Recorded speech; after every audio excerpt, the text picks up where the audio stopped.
A tactical shooter is a subgenre of shooter game that includes both first-person shooters and third-person shooters.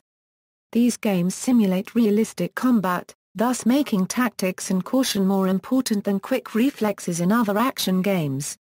Tactical shooters involving military combat are sometimes known as soldier sims. Game design: according to IGN, tactical shooters are about caution, care, cooperation, coordination, planning, and pacing.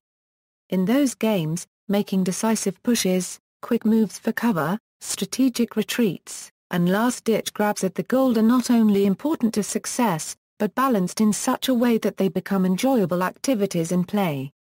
Tactical shooters are designed for realism. It is not unusual for players to be killed with a single bullet, and thus players must be more cautious than in other shooter games. The emphasis is on realistic modeling of weapons, and power-ups are often more limited than in other action games. This restrains the individual heroism seen in other shooter games, and thus tactics become more important. Overall, the style of play is typically slower than other action games. Jumping techniques are sometimes de-emphasized in order to promote realism, with some games going so far as to omit a jump button. In contrast to games that emphasize running and shooting, tactical shooters require more caution and patience, plus tactical shooters are usually designed so that shooting becomes inaccurate while running, which increasing accuracy for crouching or prone stances. Players often have the choice of shooting from the hip, which is less accurate but gives a wider view of the area, or using the scope iron sights for better zoom-in accuracy but at the penalty of restricted view. Some tactical shooters even lack the crosshairs seen in other first-person shooters, in order to achieve a high degree of realism. Many tactical shooters make use of group-based combat, where the player character is supported by other teammates.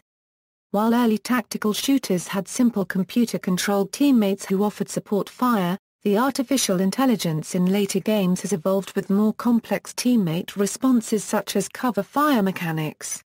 In games with a sufficiently robust artificial intelligence, the player character is able to issue commands to other computer-controlled characters.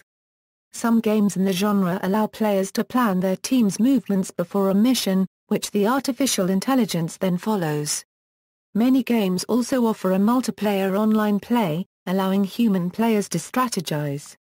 Team-based tactics are emphasized more than other shooter games, and thus accurate aiming and quick reflexes are not always sufficient for victory.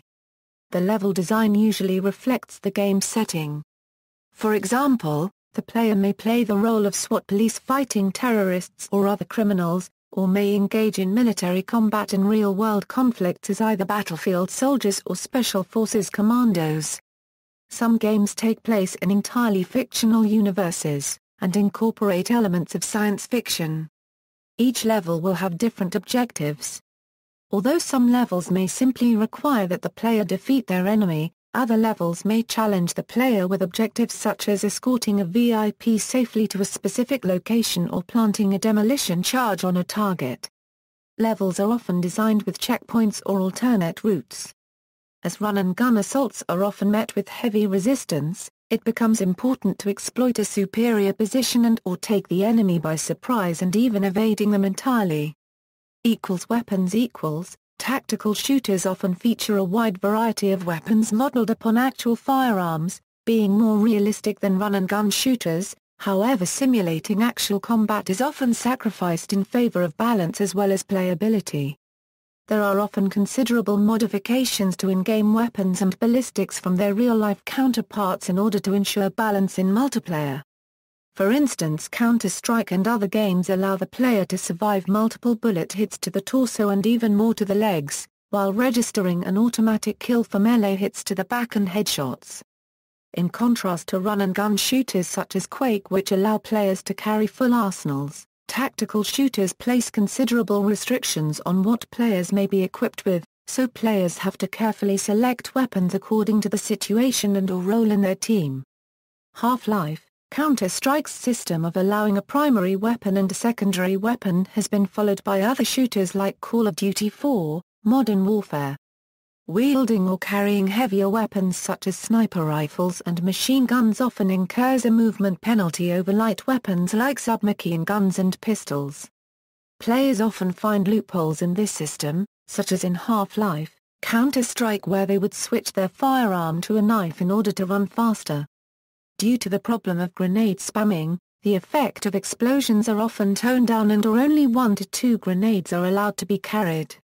History: the tactical shooter genre was pioneered in 1998 with the game industry generally crediting games such as Rainbow Six and Ghost Recon with defining and refining the tactical shooter genre. Another key title was Delta Force, which emphasized real-world weaponry and quick kills. Terra Nova, Strike Force Sentry, released in 1996, is one of the earliest tactical shooters and one of the first 3D games with squad-oriented gameplay. The genre was also influenced by the SWAT series, a spin-off from the Police Quest series of adventure games. Rainbow Six has been credited as a revolutionary game, which defined the conventions of the genre.